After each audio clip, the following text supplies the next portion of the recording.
Bonjour Brigitte, je m'appelle Malia, puis aujourd'hui je vais être votre intervenante. Dans le fond, là, j'ai un 10-15 minutes à t'accorder aujourd'hui. Je sais que tu avais une difficulté à me parler, là, une petite problématique qui était plus difficile pour toi. Donc, quand tu es prête, là, vas-y. Bon, écoute, moi, c'est mon garçon. Mon garçon qui a 23 ans.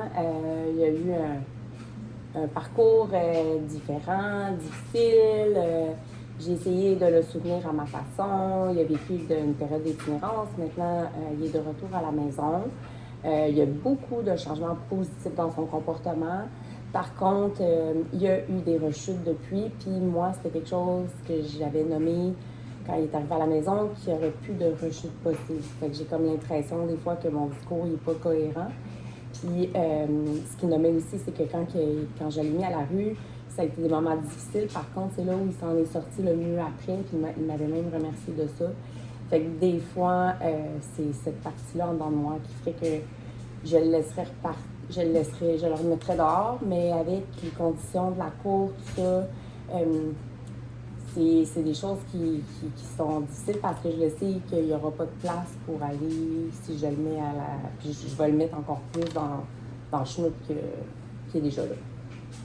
Puis concrètement, est-ce qu'il y a une situation justement qui est arrivée récemment que tu peux me raconter, là, qui est arrivée récemment avec lui, une période de rechute peut-être? Exact, ben c'est ça, tu sais, comme là, moi j'étais très stricte sur le fait qu'il fallait qu'il me donne un montant par mois.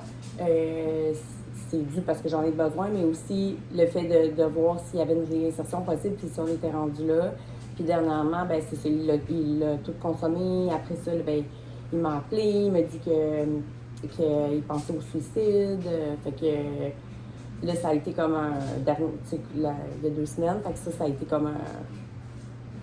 C'est difficile de dire je prends ma place, puis je me nomme, mais voir une souffrance, puis de voir aussi qu'il y a des avancées, mais il y a des reculs, c'est sûr.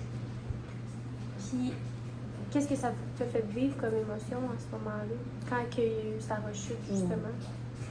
Ben un peu de tout. L'inquiétude, c'est sûr, du discours qu'il y avait, mais aussi mes limites qui sont. Tu sais, il y a une colère, tu sais, il y a beaucoup de tristesse, mais il y a de la colère. Fait que quand la colère est redescendue, c'est quoi le sentiment que tu as eu? La tristesse, peut-être? Ben c'était mitigé entre les deux, mais après la colère, je pense que j'ai pris un pas de recul par rapport à ça, puis j'ai essayé de voir qu'est-ce que je peux mettre de l'avant, puis où je peux, moi, me respecter au plus proche des limites que j'ai, même si je peux pas, à ce moment-là, en dedans de moi, le mettre dehors. J'ai repris un peu de pouvoir sur la situation. Puis quand tu vivais de l'inquiétude, c'est quoi que tu disais dans ta tête à ce moment-là? Ben l'impuissance, qu'est-ce que je vais faire, comment on va se sortir de ça. J'ai l'impression que c'est une roue sans fin. Même si je vois des belles avancées, c'est que c'est ça aussi, je me disais ça aussi, qu'il y avait quand même du positif dans tout ça. Puis concrètement, qu'est-ce que j'aurais pu voir comme réaction physique quand il t'a annoncé ça? Qu'est-ce que si j'avais eu une caméra puis j'avais été là, qu'est-ce que j'aurais pu voir physiquement de toi? Ben, même s'il me parlait il y avait un discours suicidaire, ça m'a surpris de moi, mais j'avais un recul physiquement. Là, il y avait comme quelque chose que, oui, j'étais full inquiète, mais il y a comme une partie de moi qui voulait se protéger aussi. Puis je sais que des fois, plus on est près de la personne, puis fait que j'ai été froide, fait que tu l'aurais probablement vu dans mon comportement. Puis tu me parlais un petit peu plus tôt de ton sentiment d'impuissance. Est-ce que tu voudrais m'en parler plus sur la situation? Ben, à ce moment-ci, moi, quand je l'ai mis dehors la première fois, j'étais allée chercher de l'aide au CLSC, ça m'a beaucoup aidé.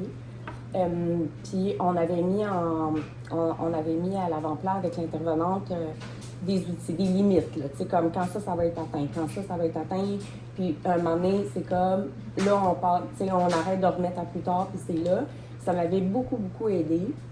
Puis là, ben dans ce cas-ci, mon impuissance, c'est le fait que même si je mets tout ça de l'avant, tu sais, à moins là, que je verrais plus de lumière au bout du tunnel, là, puis qu'il est complètement dans d'autres à côté, je me dis, donne-y une chance parce que si tu le mets dans la rue, tu le mets dans la merde en ce moment parce que avec le sursis, il y a besoin d'avoir un domicile fixe. Il n'y a pas d'hébergement qui offre ce genre sur cette maison-là. Fait qu'il est là mon sentiment d'impuissance, comme entre ma limite puis versus qu'est-ce que je suis capable d'endurer. Je suis comme pris dans un cercle vicieux. Pris dans un cercle vicieux. Oui. Puis qu'est-ce que ça te fait vivre? Tu sais, le sentiment d'impuissance, mais qu'est-ce que ça a comme impact sur toi, ce sentiment-là? Bien, c'est sûr que ça l'amène de la colère. Hein? Ça l'amène beaucoup de colère en moi, puis de la tristesse, de la peine, tu sais, de pas voir l'espoir ou avoir de la difficulté, parce qu'habituellement, j'ai quand même... je travaille fort sur moi quand j'ai un sentiment d'impuissance pour essayer de voir c'est quoi que je peux mettre en place moi, là, même si ça n'a pas nécessairement concrètement rapport avec la situation. Mais là, en ce moment, je trouve ça difficile. Tu trouves ça difficile? Oui. Puis, tu sais, dans le fond, qu'est-ce que ça a comme impact sur tes comportements aussi? Quand tu vis tout ça, tu sais, est-ce que tu changes de comportement? Est-ce que... Bien, je deviens plus froide, moins accessible pour les autres autour de moi. Bien, plus froide envers moi, moins accessible envers moi aussi. Moins disponible. Puis ben, ça apparaît dans différentes sphères, tu sais, comme au travail. Tu sais, je travaille aussi dans la relation d'aide, fait que je vois aussi que ça peut préoccuper mes propres relations avec les usagers avec qui je travaille. Quand ton sentiment, tu sais, tu parles du sentiment d'impuissance beaucoup que j'ai relevé, là, quand il est à son maximum, là, c'est quoi que ça te fait? Tu sais, qu'est-ce que tu dis dans ta tête quand il est vraiment, là, tu te sens impuissante au maximum? Ah ben, je vais le mettre dehors. C'est comme je vois juste cette solution-là. Comme si c'est ça qui va faire en sorte que je vais reprendre ma vie un peu, puis que je vais pouvoir construire un peu ma vie à moi au lieu de tout le temps construire, tu sais, sur... de ne pas avoir cette énergie-là de construire ma propre vie au détriment de... Puis c'est lourd aussi pour lui, là, je le sais, qu'il porte ça aussi, là. Ça appartient, c'est ça qu'il voit. Puis justement, parle-moi d'une fois où tu as été capable de mettre tes limites tu sais, tu vis souvent, de ce que je comprends, moi si je me trompe, mais le sentiment de culpabilité par rapport à ce que ton fils vit, ou plus ou moins? Ben, la culpabilité face à moi de m'oublier, là, ouais. Oui, c'est vrai, t'as raison, ouais. Je le vis, puis on dirait que c'est comme un combat avec moi-même. C'était quoi ta question? Ben, je vais revenir aussi, ça me fait penser à quelque chose d'autre, mais comment je peux le formuler? Est-ce que tu penses que, tu sais, j'ai comme l'impression que tu t'oublies un peu là-dedans, tu focalises beaucoup sur ton garçon, mais est-ce que tu penses que c'est tout le temps de l'aider? Non. De te mettre dans des... Ben non, puis c'est un peu ça que je te disais, tu sais, comme il y a 4 ans, là, quand je l'ai mis à la porte, là, j'ai vraiment vu, pas sur le coup, là, c'est sûr, ça a été difficile, ça a été déchirant, j'ai eu des moments difficiles, mais après coup, notre lien, c'est ce qui l'a préservé. J'ai toujours été là, tu sais, prête à l'aider ou à l'écouter, mais de l'extérieur, là, depuis l'avoir à la maison, ça avait fait une grosse différence. Fait que je l'ai vu que quand je prends la décision, quand je prends ma décision, puis que je me repousse, après, je reprends un pouvoir, je me sens... Il y a l'inquiétude, l'anxiété est grande. Mais après, le positif dans tout ça, c'est que le lien s'est préservé, puis aussi... lui aussi, il a vu qu'il y avait un impact positif au fait que je l'ai mis à la porte. Puis, justement, raconte-moi une fois où que tu sais, ce sentiment-là d'impuissance, où tu as été capable de le gérer, si on veut, là, tu sais, tu as été capable de prendre une décision, mais pour toi. Dans n'importe quel contexte, là, tu sais, c'est pas obligé d'être avec ton fils, mais que tu as pris une décision pour toi, puis que tu as appris à bien te sentir là-dedans, même s'il y a tout le temps des effets négatifs, là. Oui. Ben, je pourrais dire, quand je me suis séparée, la décision était pas nécessairement de moi au départ, mais c'est ça qui m'a... à reprendre sa vie en main, aller vers ce que tu as envie, apprendre à te connaître, apprendre c'est quoi tes... Tu sais, on dirait que quand tu es trop vers les autres, à un moment donné, tu oublies ta propre nature, puis tu sais même pas ce qui se cache en dedans de toi. Puis ça, ben, c'est une belle force quand tu la trouves, puis que tu réalises les qualités qui t'appartiennent à toi comme personne. Fait que c'est le côté, je te dirais, le côté autonomie positif. Fait que oui, ça a des super bons impacts quand on pense à soi, qu'on fait des choix pour soi. Puis raconte-moi tu sais, qu'est-ce que cette fois-là t'a fait de différent pour te permettre de penser à toi? Concrètement. Qu'est-ce que j'ai fait de différent? Ben, je suis retournée à l'école, je suis allée chercher un diplôme, ben, je me suis appuyée sur moi. Fait que je me suis appuyée sur mes forces, puis concrètement, ben, c'est ça. C'est faire des choix différents pour apporter une nouvelle façon de vivre, puis c'est ça. Fait qu'il y a un nouveau, tout le côté, l'aspect social qui est différent. Apprendre, c'est ça. Puis sur une échelle de 1 à 10, 1 étant peu souvent, puis 10 étant très souvent, tu sais, mettons, tu dis que tu prends des moyens différents, comme tu as repris l'école, tu t'es appuyé au niveau social, tu t'es trouvé aussi un cercle, le travail. Est-ce que entre 1 et 10, tu te dis combien de fois ça dans ta tête? Tu sais, à quelle fréquence?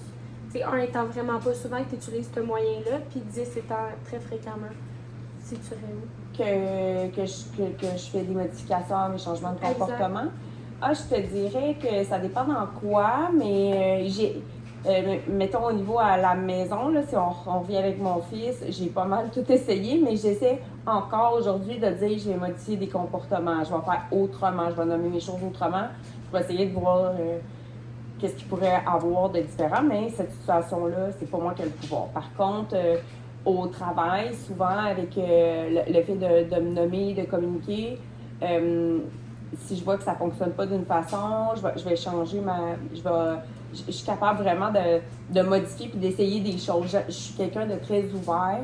Fait que je pense que c'est ça qui fait en sorte que dans l'impuissance, il y a tout le temps une partie d'espoir qui me dit change de comportement, modifie-le. Fait que, je sais pas si ça répond à ta question. Oui, tout ça contribue. Puis pour toi, tu te situerais où entre 1 et 10? À quelle fréquence? Tu me dis travail, maison, fait que...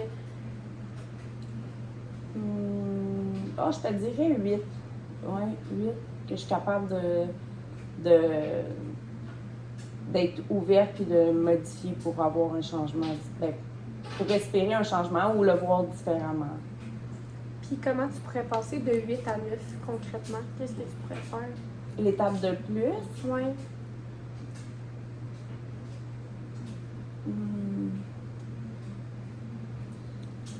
Si on parle de la situation avec mon fils, j'ai aucune idée. Si je te parle, c'est ça, c'est un peu... Il faudrait que j'aille plus je te dirais 8 en général, mais dans un... Si tu veux avoir... si tu veux savoir dans un événement X, c'est ça va dépendre. Là. Ça serait quoi, mettons, de 1 à 10, en général 8. Mais si c'est un événement X, là, il faudrait que je me sois en situation. Il faudrait que tu me mettes en mise en situation. Tu sais, d'habitude, c'est plus en général, mais là, si tu veux, on peut se focaliser sur peut-être que c'est plus difficile pour toi avec ton fils. Ouais. Fait que peut-être qu'on peut le mettre sur une échelle de 1 à 10 selon la situation qui est arrivée avec ton fils. Ouais. Fait que ça serait quoi sur 1 à 10? Je te dirais 6. Ouais. Puis comment tu pourrais passer de 6 à 7? De 6 à 7. J'allais dire en le mettant dehors, là, je passerais de 6 à 10. Mais de 6 à 7, le petit pas de plus, je sais pas. J'ai pas réfléchi, là. C'est ça. Puis si demain matin, là, j'avais il y avait pas une bougie, mais un vœu que, mettons, j'arriverais avec je me rappelle plus du nom, là, mais... La boule... Oui, exemple. Puis que ce problème-là, il était comme plus là, où tu vivais moins ce sentiment-là d'impuissance. Qu'est-ce qu'il y aurait de différent dans ta vie si tu vivais moins? L'apaisement, la paix. Tu vas me faire pleurer. Un retour vers ma liberté, mon autonomie. Fait que qu'est-ce que tu pourrais faire pour t'apaiser concrètement plus souvent? Si on ramène ça à toi. Oui, en ce moment, ce que je fais, c'est sortir de la maison, prendre du temps pour moi. Fait que j'ai un job maintenant aussi. C'est une belle façon aussi d'espérer le positif d'un avenir meilleur, dans le sens que, pas nécessairement au niveau de l'appui toujours, mais une présence, changer les idées, faire des choses, sortir dehors, aller marcher, découvrir le pays, voyager. Fait que ça me fait vraiment du bien. Ça m'aide vraiment à retrouver une certaine vie. Puis avec tout ce que tu me dis, est-ce que concrètement tu pourrais le rentrer dans ton quotidien? Oui, ben je le rentre déjà. OK. Ouais. Combien de fois par semaine à peu près? Toutes les fins de semaine, je vais. Aussitôt que j'ai une chance, en fait, parce que je voyage aussi mon fils. Je voyage mon fils pour le travail, parce qu'il travaille près de où moi je travaille, mais c'est loin de la maison. Fait que aussitôt que j'ai à le voyager, ben il faut que je revienne à la maison. Donc, je retourne pas après chez mon chum parce que c'est loin aussi. Mais aussitôt, mettons, que je peux le faire, je le fais. OK. Ouais. Puis, qu'est-ce que tu as retenu de la rencontre qu'on a eue ensemble aujourd'hui? Qu'est-ce que je retiens de la rencontre? Ben, une réflexion sur le fait que ben, je suis sensible à l'importance de la situation, mais que la tristesse monte quand je pense à qu'est-ce que je peux faire pour mon bien-être. Ça me rend triste de voir. Je réalise pas des fois à quel point moi je me mets à l'écart. Ouais. Ouais. Tu prends moins de temps pour toi, Ouais. tu sais, au lieu de penser à tout le monde alentour, Ouais. ben, c'est plus difficile de prendre un temps. Puis qu'est-ce que moi, concrètement, je peux faire qui va m'apaiser moi, au Ouais. lieu d'essayer d'apaiser les Ouais, autres. ouais, c'est constamment. souvent. Ouais, exact. Ouais. Ben écoute, Brigitte, maman, je te remercie de m'avoir donné du temps aujourd'hui. Puis je voulais juste te dire que je pense que tu as fait déjà un beau travail. Des fois, c'est dur, mais d'aller chercher qu'est-ce que nous, on vit. Puis je te remercie d'avoir parlé d'une situation qui était plus délicate pour toi, puis de partager ça. Ben, merci à toi. Puis tu vas être bonne parce que tu me fais vivre bien des affaires. Merci! Merci.